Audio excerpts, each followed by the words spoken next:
کیا بہتر الحمد لحضرت الجلالہ والنعت لخاتم الرسالہ اما بعد اعوذ باللہ من الشیطان الرجیم بسم اللہ الرحمن الرحیم فلما ذهبوا به واجمعوا ان يجعلوه في غیابة الجب الى آخر او کما قال۔ سورہ یوسف کا درس چل رہا ہے۔ پچھلے درس میں جناب یوسف علیہ السلام کے بھائیوں نے حضرت یعقوب علیہ السلام کو یقین دلانے کی کوشش کی، اطمینان دلانے کی کوشش کی کہ آپ ہم پر بھروسہ کریں، ہم اپنے بھائی کو جنگل میں لے جائیں گے، سیر تفریح کرائیں گے، کھلائیں گے، پلائیں گے اور وہاں کھیلے گا، کودے گا، شام کو واپس لے آئیں گے۔ یہ باپ کے ساتھ باتیں تھیں، لیکن ان کا آپس میں منصوبہ یہ تھا کہ اسے قتل کر دیں۔ لیکن یوسف علیہ السلام کے بڑے بھائی جو اللاتی بھائی بڑا تھا یہودا، اس کا مشورہ تھا کہ قتل نہیں کرنا، کسی اندھے کنویں میں پھینک دیتے ہیں۔ تو یہاں سے ایک سبق تو یہ ملا کہ جو بھائی کہہ رہے ہیں، مجبور کر رہے ہیں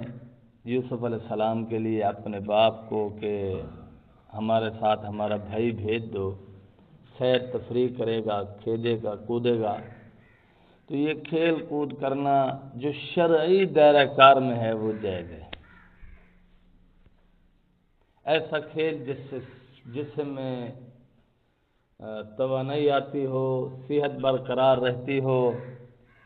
اور اس میں کسی کا مالی نقصان نہ ہو، ایسا کھیل کھیلنا جائز ہے شرعاً۔ جیسے آج کل ہماری نوجوان نسل ہے، لڈو لگاتی ہے، اس پہ جوا لگاتی ہے، کرکٹ کھیل کر اس پہ پیسے لگاتی ہے، یہ جائز نہیں ہے۔ کرکٹ کھیلنی ہے ویسے کھیلو، نہیں جوا ساتھ لگا کر حرام کھانا، حرام پینا انہوں نے اپنے اوپر لازم کر لیا، اس طرح جائز نہیں ہے۔ جوا شرعاً ناجائز اور حرام ہے، کسی صورت بھی جائز نہیں ہے، چاہے اس کی کوئی صورت بھی بنا لے بندہ، چاہے وہ جوا لگانے والا مولوی ہو، غیر مولوی ہو، اسکول پڑھا ہوا ہو یا بالکل ان پڑھ۔ لوگ کہہ دیتے ہیں حضرت صاحب مولوی سارے نال کھیت دن دلے ہی کھڑے ہونے، کیا مطلب؟ مولوی اگر حرام کھانا شروع کر دے تو وہ حرام حلال ہو جاتا ہے۔ حلال اور حرام کے احکام اللہ نے بیان کیے ہیں، اللہ ہی اس پر قادر مطلق ہے، اللہ ہی کا اختیار ہے، جس چیز کو اللہ چاہے حلال قرار دے دیں، جس کو چاہے حرام قرار دیں دے۔ تو اللہ نے ہر چیز کی تفصیلات بیان کر دی، اب کسی پیر کا، ولی کا، محقق کا، مفسر کا، فقیہ کا، مولوی کا کوئی اختیار نہیں رہا کہ وہ کسی حلال چیز کو حرام کر دے یا حرام کو حلال کر دے، دونوں پر کوئی اختیار نہیں رہا۔ تو یہ تفصیلات ہیں، ساری اللہ تعالیٰ نے قرآن کریم میں بیان فرما دی۔ تو بہرحال آج کے درس میں جب باپ نے ان کو اجازت دی تو ڈرتے ڈرتے دی اور کہا کہ وَأَنْتُمْ عَنْهُ غَافِلُونَ، تم میرے بیٹے کو لے جاؤ گے، ایک تو مجھے لَيَحْزُنُنِي أَن تَذْهَبُوا بِهِ، اس کے لے جانے پر مجھے غم ہوگا، جدائی کا صدمہ ہوگا کہ میرا بیٹا میری آنکھوں سے اوجھل ہو گیا۔ دوسرا فرمایا وَأَخَافُ أَن يَأْكُلَهُ الذِّئْبُ، کہ میرے بیٹے کو کہیں جنگل کا بھیڑیا نہ کھا جائے، مجھے یہ بھی ڈر لگتا ہے، تم غافل ہو گے اس حال میں۔ تو انہوں نے کہا قَالُوا لَئِنْ أَكَلَهُ الذِّئْبُ، اگر یوسف علیہ السلام کو بھیڑیا کھا گیا، وَنَحْنُ عُصْبَةٌ، اور ہم ایک پوری جماعت ہیں، إِنَّا إِذًا لَخَاسِرُونَ، پھر ہمارا جماعت ہونے کا کیا فائدہ، ہم تو پھر بیکار ٹھہرے۔ یہ طریقے بندے کرے نا ٹھڑک شڑک لاتے حضرت کو، ساڈا کیا فائدہ بات تو ساڈے انہیں ٹینشن بھی دے، ملا ٹینشن دے بھی دینا۔ فلما ذهبوا به، پس جب یوسف علیہ السلام کو لے کر وہ جنگل کی طرف سیر تفریح کے لیے چلے، وَأَجْمَعُوا، اس بات پر انہوں نے پہلے اتفاق کر لیا تھا کہ أَن يَجْعَلُوهُ فِي غَيَابَةِ الْجُبِّ، کہ یوسف علیہ السلام کو ویران کنویں میں ڈالیں گے، تو انہوں نے ویران کنویں میں ڈال دیا۔ اور اس دوران یہ ساری باپ کو تسلی دینے کے بعد جب لے کر جا رہے ہیں، باپ کے سامنے یوسف علیہ السلام کے بھائیوں نے ایک دوسرے سے بڑھ کر کندھے پہ اٹھانا شروع کر دیا۔ جیسے باپ کی نظروں سے اوجھل ہوئے تو پھر سب بھائی اس کو پھینکنے لگے، کوئی ادھر پھینک دیتا ہے، کوئی ادھر پھینک دیتا ہے، کوئی چماٹے مار رہا ہے، تماچا مار دیتا ہے، کوئی زوردار تھپڑ مار رہا ہے، کوئی دھکا دے رہا ہے، کوئی اٹھا کے پھر پھینک دیتا ہے۔ تو آپ کی عمر اس وقت 7 سال تھی، تو آپ کچھ سفر تو چلتے رہے، ساتھ چلتے رہے، لیکن جب تھک گئے تو بھائیوں سے فریاد کی مجھے اٹھا لو، لیکن کسی نے نہیں اٹھایا، تکلیف پہنچاتے رہے۔ پھر اس کنویں پر لے گئے، اور جب اس کنویں پر پہنچے تو انہوں نے رسی سے آپ کو باندھا۔ رسی سے باندھنے کے بعد آپ کو جب کنویں کی طرف لے جانے لگے تو ایک ایک بھائی کے دامن کو پکڑ کر چمٹ کر روتے رہے کہ مجھے چھوڑ دو، مجھے چھوڑ دو، لیکن کسی بھائی نے کوئی رحم نہ کھایا۔ 10 بھائی تھے، 10 کے 10 میں سے کسی ایک نے بھی اس پر رحم نہ کھایا۔ اور جب انہوں نے کنویں میں پھینکنا چاہا تو آپ نے منڈیر کو پکڑا تو بھائیوں نے وہاں لاٹھیاں ماری، انگلیوں پر چوٹیں آ گئی، تو وہ کنویں میں جانے دیا۔ جب وہ تھوڑا گہرائی میں گیا تو اوپر سے رسی کاٹ دی۔ ان کا خیال تھا کہ اب گرے گا، مر جائے گا، لیکن رب العالمین نے حفاظت کرنی تھی، فرشتے بھیج دیے، آپ کو بڑے آرام سے لے جا کر کنویں میں ایک پتھر تھا اس پر بٹھا دیا۔ اور یہ بھائی یوسف علیہ السلام یہاں پریشان بھی تھے، فرمایا وَأَوْحَيْنَا إِلَيْهِ، اور ہم نے جناب یوسف علیہ السلام کی طرف وحی کی۔ تو یہاں مسئلہ یہ ہے کہ وحی نبی کو بھیجی جاتی ہے، جبکہ یوسف علیہ السلام ابھی بچے تھے، نبوت سے سرفراز نہیں ہوئے تھے۔ تو اس کی مثال مفسرین نے یہ دی کہ جیسے جناب موسیٰ علیہ السلام کی اماں نبی نہیں تھی، لیکن قرآن نے اس کے لیے کہا کہ ہم نے اس کی طرف وحی کی، مطلب کسی بھی ذریعے سے ان کے دل میں بات ڈال دی۔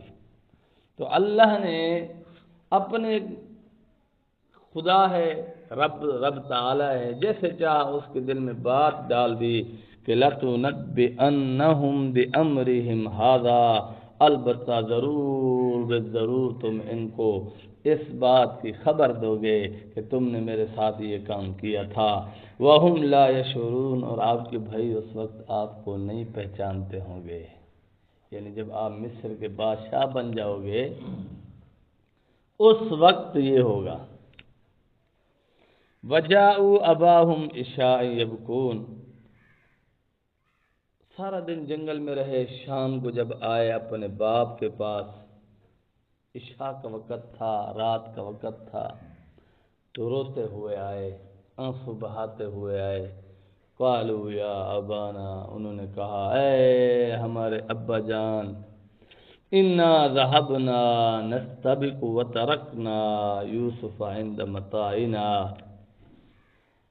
ہم نے دوڑ لگانے کا مقابلہ کیا، دوڑنے کا مقابلہ کیا، کون ہم میں سے آگے نکل سکتا ہے۔ اور بعض مفسرین نے لکھا، انہوں نے کہا کہ ہم نے تیر اندازی کا مقابلہ کیا، تو ہم نے یوسف علیہ السلام کو اپنے سامان کے پاس چھوڑ دیا تھا، جب ہم واپس آئے فَأَكَلَهُ الذِّئْبُ، تو یوسف علیہ السلام کو بھیڑیا چیڑ پھاڑ کر کھا چکا تھا۔ وَمَا أَنْتَ بِمُؤْمِنٍ لَنَا، اور انہوں نے کہا ابا صحیح تو ساری گال تو یقین کرے سو کہنا، آپ ہماری بات پر یقین نہیں کرو گے، وَلَوْ كُنَّا صَادِقِينَ، پیغمبر کی اصل سچے ہیں۔ وجاءوا علی قمیصہ بدم کذب، آئے وہ اس طرح قمیض لے کر کے اس پر جھوٹا خون لگا ہوا تھا۔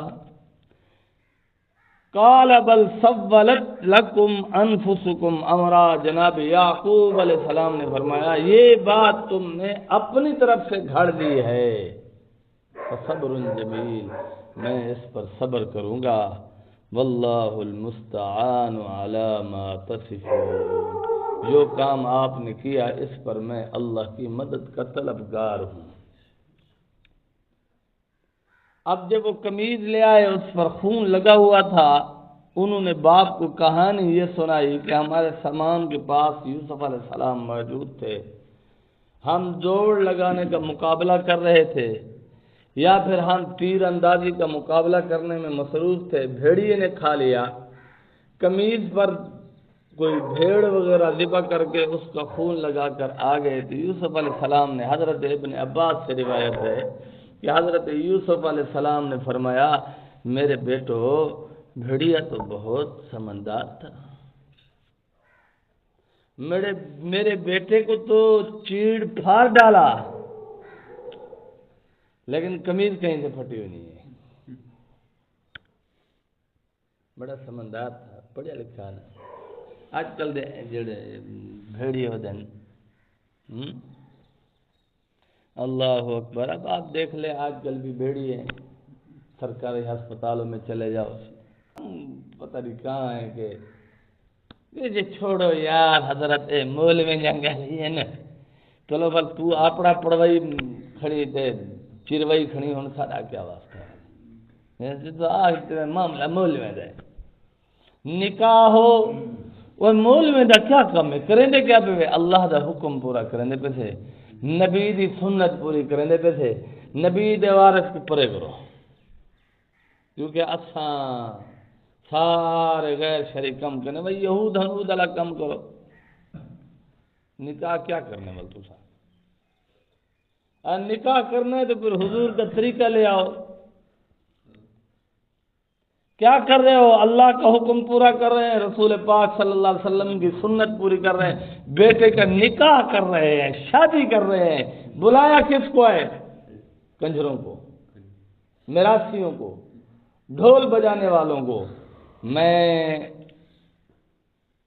آپ کے عمل کے رد عمل میں اللہ نے ایک قانون بنایا ہے کہ اچھوں میں برے، بروں میں اچھے، یہ ہو جائے الگ بات ہے کہ بروں میں اچھے پیدا ہو جائیں، لیکن آپ نے جو عمل کیے ہیں اس کا رد عمل یہی ہوگا کہ آپ کی اولاد نافرمان پیدا ہوگی، جس کی پہلی اینٹ ہی غلط رکھی گئی ہے وہ عمارت کیسے قائم رہ سکتی ہے؟ جس نکاح میں اللہ کی نافرمانی ہوگی، رسول اللہ صلی اللہ علیہ وسلم کی نافرمانی ہوگی، وہاں اولاد نیک پیدا ہوگی، کنجر پیدا ہوگی، میراثی پیدا ہوگی، اچھے لوگ پیدا نہیں ہوں گے، یاد رکھو یہ صاف بات ہے۔ ہاں کہیں میں نے کہہ دیا کہ اللہ کا قانون ہے کہ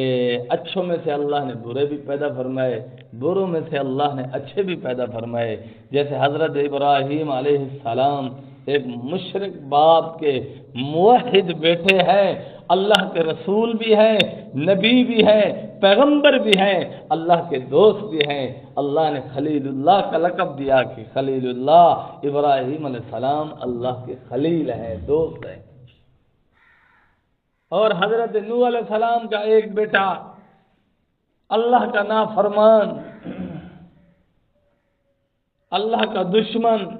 کفر اور شرک پر ڈٹ گیا، آخری وقت تک باپ نے اس کو دعوت دی کہ تم میرے ساتھ آ جا، اس نے کہا نہیں، جس پہاڑ پر میں چڑھ چکا ہوں یہ مجھے بچا لے گا، میں نے آپ کے ساتھ نہیں آنا، مجھے نہ آپ کی ضرورت ہے نہ آپ کے رب کی ضرورت ہے۔ اچھے میں سے برے، بروں میں سے اچھے، یہ دستور ہے، باقی آپ کی مرضی ہے، لیکن آپ سے اور مجھ سے سوال ضرور ہوگا۔ ولا بھمیں اتھا کو حضرت ہے اللہ سیاں مہربانی کر میری رن نہ منے نہیں ہے، تو یہ رن 4 مرد جہنم میں گھنٹے گئی کھڑی ہوتی ہوں دے والے ایک وہ بندہ ہوتی جڑا آگ سے اللہ سیاں رن نہ منے نہیں ہے، اللہ سے والا رن وجل ہے تو وجل تو بہرحال ہمیں سمجھنی چاہیے یہ باتیں، ایسے جھوٹ موٹ نہیں مارنے چاہیے۔ کل میں نے بیان میں کہا ہے کہ حضور صلی اللہ علیہ وسلم نے جہاد کا اعلان فرمایا تو حضور کے دو عاشق، دو جانثار، عمر میں چھوٹے ہیں، دونوں بھائی ہیں، ایک کا نام معاذ ہے، دوسرے کا نام معوذ ہے۔ تو آپ نے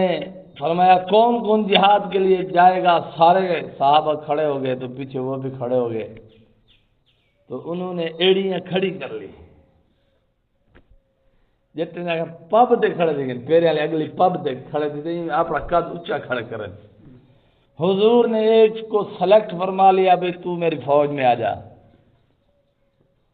تو چھوٹا بھائی آہستہ آہستہ قریب آیا، کہا یا رسول اللہ، اس سے تو میں طاقت میں زیادہ ہوں، لڑنے میں بھی قابل ہوں،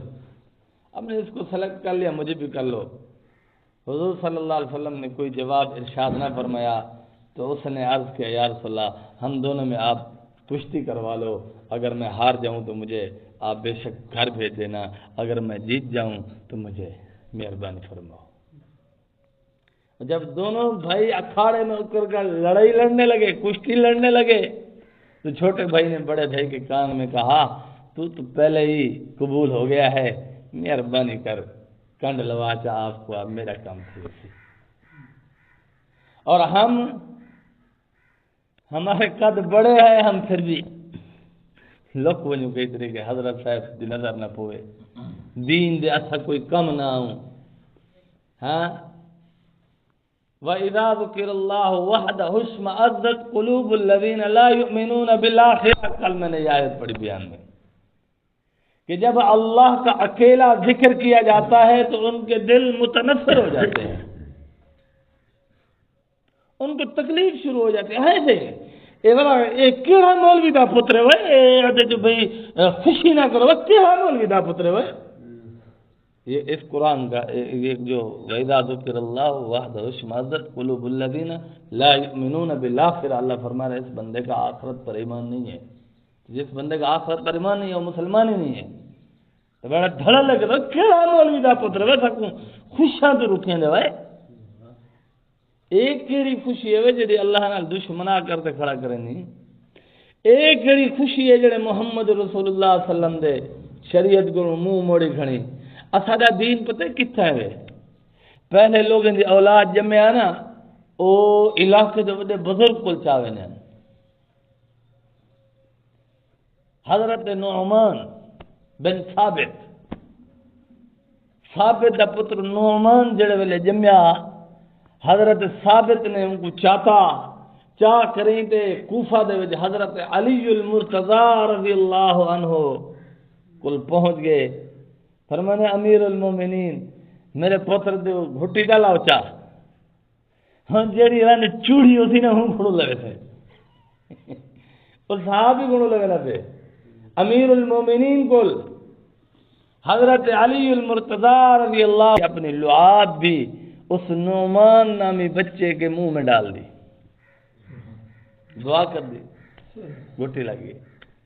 یہ وقت میں امام اعظم ابو حنیفہ بنا ہے، حضرت امام اعظم ابو حنیفہ کا نام نعمان ہے، باپ کا نام ثابت ہے۔ جب پیدا ہوا تو حضرت علی المرتضی رضی اللہ عنہ سے گھٹی لگوائی، سادہ سا بزرگ منے بھی نہیں، وہ بندے بھی نہیں ہوگا کہاں اللہ ملے گا۔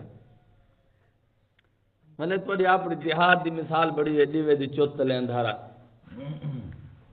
دیوا تا بلدا پہ بر پرے ہوتے انہیں روشنی نہیں آتی پہ، روشنی پرے پرے والے فائدہ چنے پہ، پرے پرے والے آتے اللہ اللہ بھی سکھتے پہ، پرے پرے والے آتے دین دی گال بھی سمجھ دیں، دین دی گال پوچھ دے بھی ہیں تو بیٹھے نال والے آدھے چھوڑو اے حافظ حضرت اے چھوڑو غازی صاحب کو پرے کرو،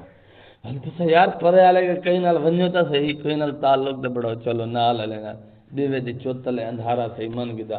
چلو ذریعے پرے پہ ونجو، جڑے پرے پرے والے ولی ہیں ہناں نال تو سچے دل نال بیعت تھی ونجو، ہناں کو تو سچے دل نال اپنی اصلاح کرواؤ جا، ہناں نال تو سچے دل نال تعلق کرتے اپنی زندگی سوارو جا، قرآن حدیث کو سمجھ دے انہوں دے عمل کرو جا، چلو بھائی نال گنی میں من نے کوئی گال ہے نبی آخر زمان دا ہے کھانا لیکن ہوں مولوی تو سائے نا اللہ دے عاشق بھی سائے ہیں تھوڑا ایک جا دل نہیں دے بیجا بنو پہ لیکن اے ہٹنگ بازی ہلڑ بازی یہ سارا تا تعلق بھی طرح ہے تو سانی میں سمجھے سارا تعلق ہے حضرت دی بےزتی کرنے والا نہیں سمجھے ساری گال کو تو بہرحال فرمایا وجہ السیارۃ جب یوسف علیہ السلام کو کنویں میں ڈال دیا گیا اس کے بعد ایک قافلہ آیا فارسلوا انہوں نے ایک آدمی کو بھیجا کہ جاؤ پانی نکال کر لے آؤ واردہم فادلا دلوا اس نے اپنا ڈول اس کنویں میں ڈالا تو یوسف علیہ السلام نے ڈول کے اندر پاؤں رکھا رسی کو پکڑ لیا اس نے پانی کو کھینچا اس نے سمجھا پانی ہے جیسے قریب آیا تو اس پانی کھینچنے والے نے کالا کہا یا بشرا اس سے خوشی سے رہا نہیں گیا اس نے پھر نعرہ لگایا یا بشرا خوشخبری ہو ہاذا غلام یہ تو لڑکا میرے ہاتھ آ گیا ہے خوبصورت بچہ میرے ہاتھ آ گیا ہے تو جب اس نے یہ کہا تو باقی قافلے والے آئے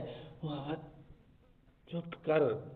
مت علاقے والے وجن کھس گئے وَأَسَرُّوهُ بِذَا انہوں نے اپنا سامان سمجھ کر اسے چھپا لیا